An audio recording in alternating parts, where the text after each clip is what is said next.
From the chilled water team at OUC, the reliable one, welcome back to our OUCooling video series.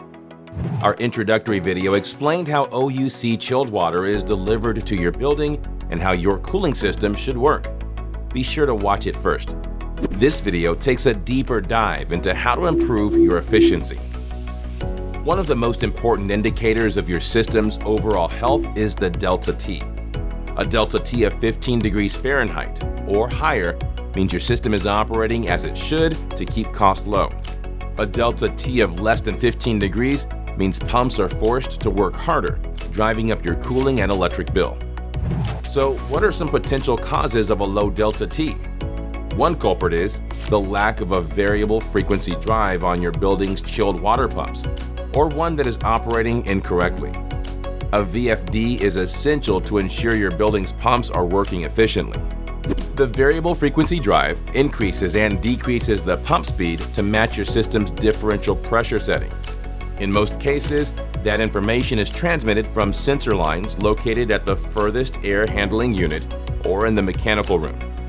These provide the real-time differential pressure value to your system's programmable logic controller, the computer brains of your system.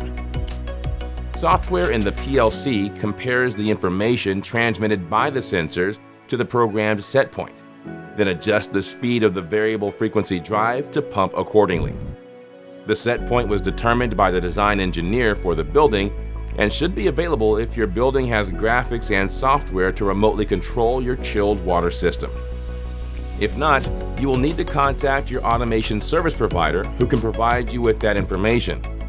Since the differential pressure sensors are so vital to the proper operation of your system, sensing lines should be flushed at least once a year to ensure they are not clogged.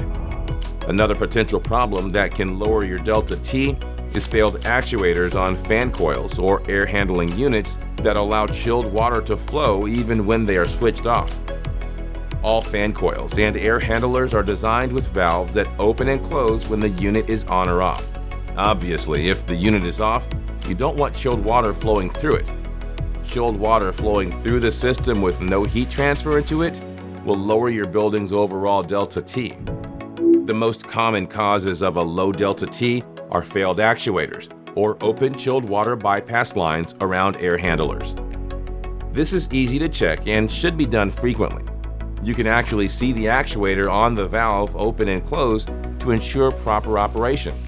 You should also check the delta T of all your fan coils while they are in service. Once you know the design rating of your coils, you can compare that number to the actual performance.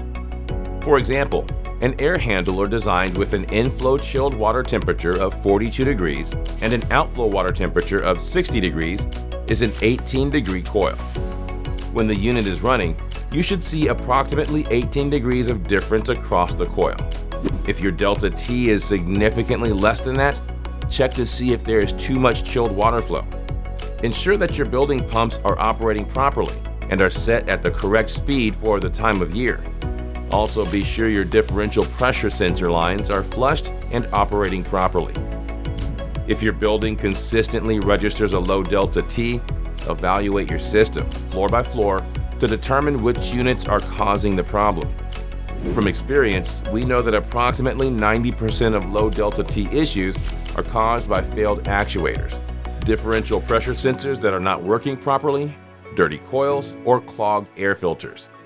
Finally, a strong preventive maintenance program is essential. Change all air handler filters regularly. Clean chilled water coils annually. Clean pump suction strainers annually. Regularly verify that valve actuators on all coils are operating properly. Frequently measure the delta T's on all your coils. Flush all differential pressure sensing lines annually. And most importantly, keep routine logs on your equipment to analyze trends. Thank you for watching. We hope this information helps you operate your building's chilled water system more efficiently. For more information, visit our webpage at ouc.com/OUCooling.